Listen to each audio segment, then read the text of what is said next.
Your legs are lying to you.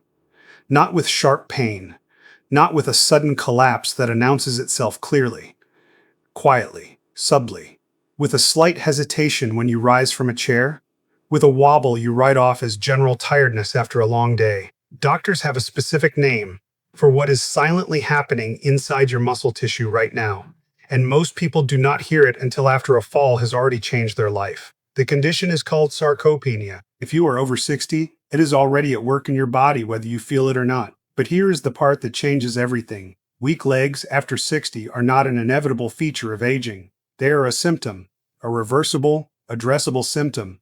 The 3 standing exercises you are going to learn in this video take less than 10 minutes a day. They require no gym, no equipment, and no prior fitness history. And the science behind why they work is going to reshape the way you think about your body, your balance, and your future. Here is the number that stopped researchers in their tracks when it was first published. After age 60, the average adult loses up to 3% of their total leg muscle mass every single year. 3% sounds manageable. It is not. Over 5 years, that compounds into a 15% reduction in functional leg strength, not from injury, not from illness, simply from the slow biological unraveling of muscle fibers your body stops actively maintaining as hormonal signals shift. Scientists name this process sarcopenia, from the Greek for poverty of flesh.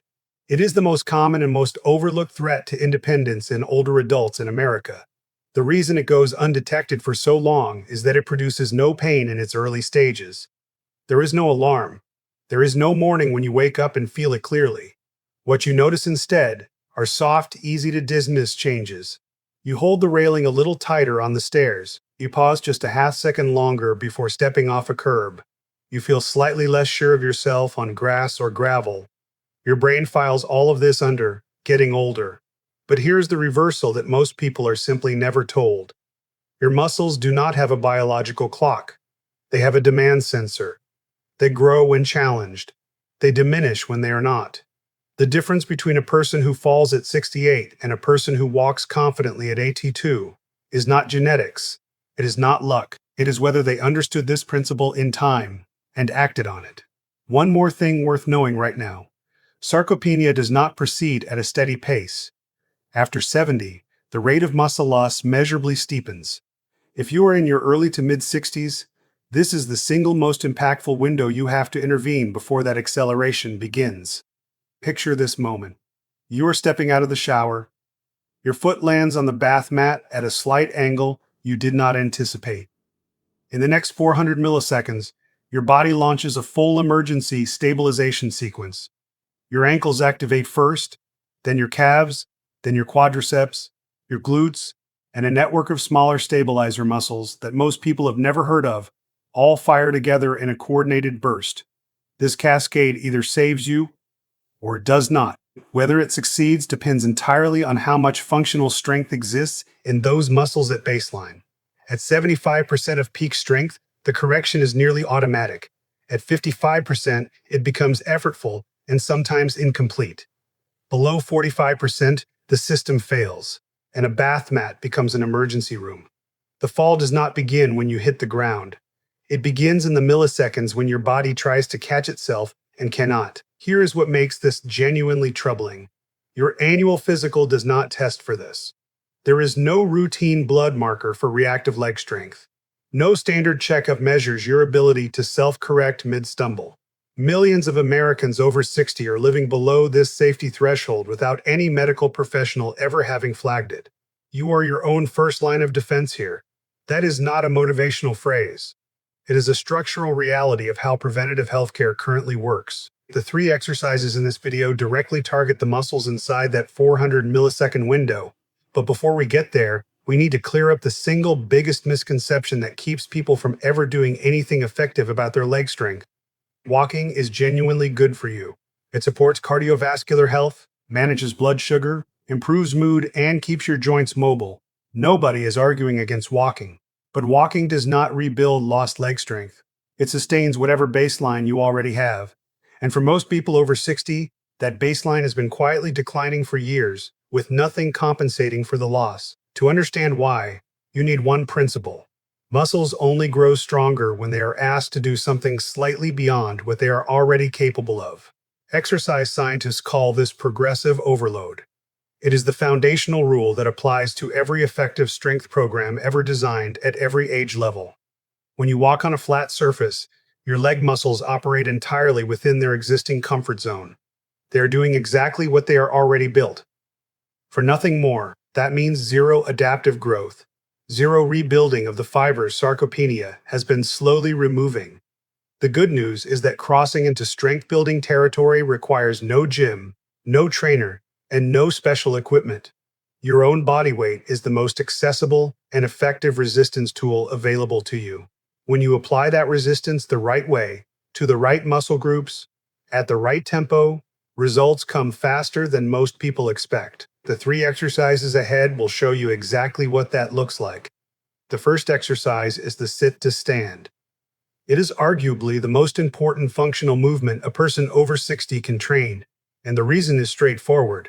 Every time you rise from a chair, you are performing a loaded squat, engaging your quadriceps, hamstrings, and glutes together to lift your full body weight off the seat.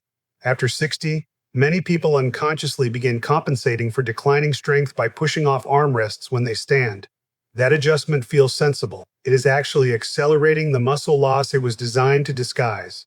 To perform this correctly, sit in a sturdy chair with your feet flat on the floor and hip-width apart.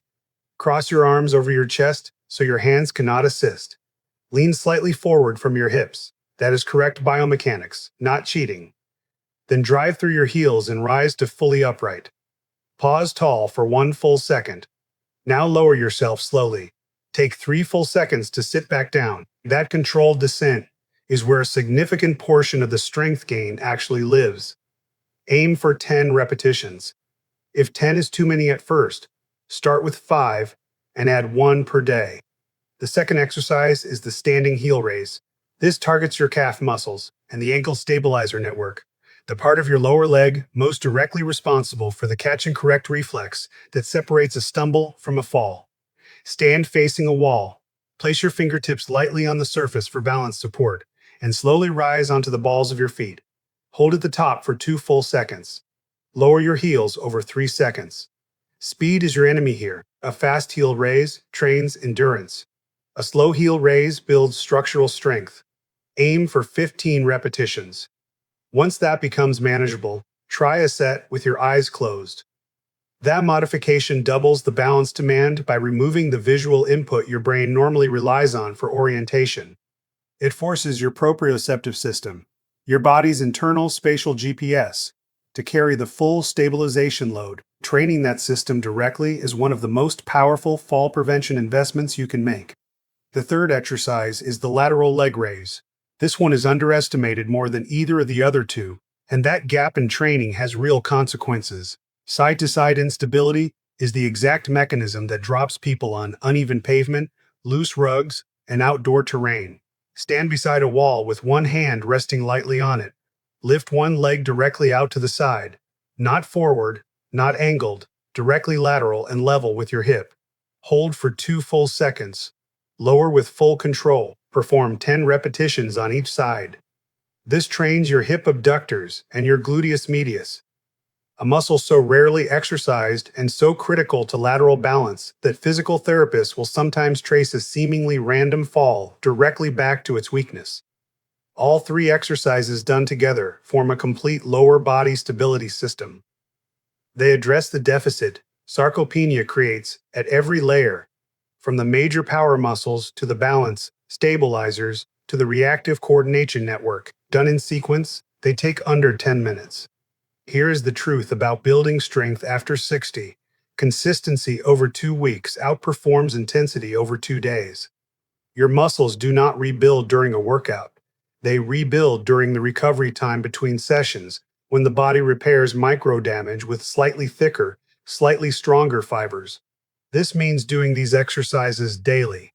Even when you feel fine, even when you feel tired, produces far more durable strength than an intense effort twice a week, surrounded by days of inactivity. 10 minutes every morning is your target, not 30 minutes on weekends. The optimal window is immediately after waking. Your muscles are rested and primed. Your nervous system is fresh. Completing the exercises first thing also removes the negotiation your brain will reliably attempt by late afternoon. Track your progress with precision. In week 1, note whether you complete all repetitions. In week 2, time your slow descents to ensure they are genuinely slow. By week 4, pay attention to how you feel on stairs and uneven ground. The compounding effect here is not linear. After 30 days, your neuromuscular connections fire more efficiently. After 60 days, your muscles have measurably more cross-sectional area.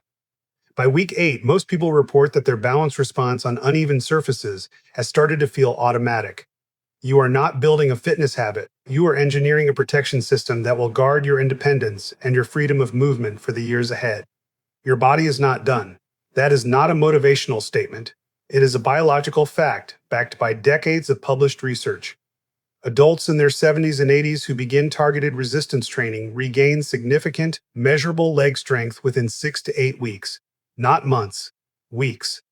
Your muscles are waiting for a signal to respond, and the 3 exercises in this video give them exactly that signal. The sit to stand, the slow heel raise, and the lateral leg raise start today. If you've not subscribed to this channel yet, now is the time. Every week, we release evidence-based, practical content for adults over 60 who refuse to let aging make the decisions for them. And before you close this video, I want to point you toward one more. We have a dedicated video on the 5 household hazards that quietly set the conditions for a fall long before leg strength ever becomes the issue. And the third one appears in almost every home in America. You will find it on our channel page. Your legs carried you here today. Take 10 minutes to carry them forward.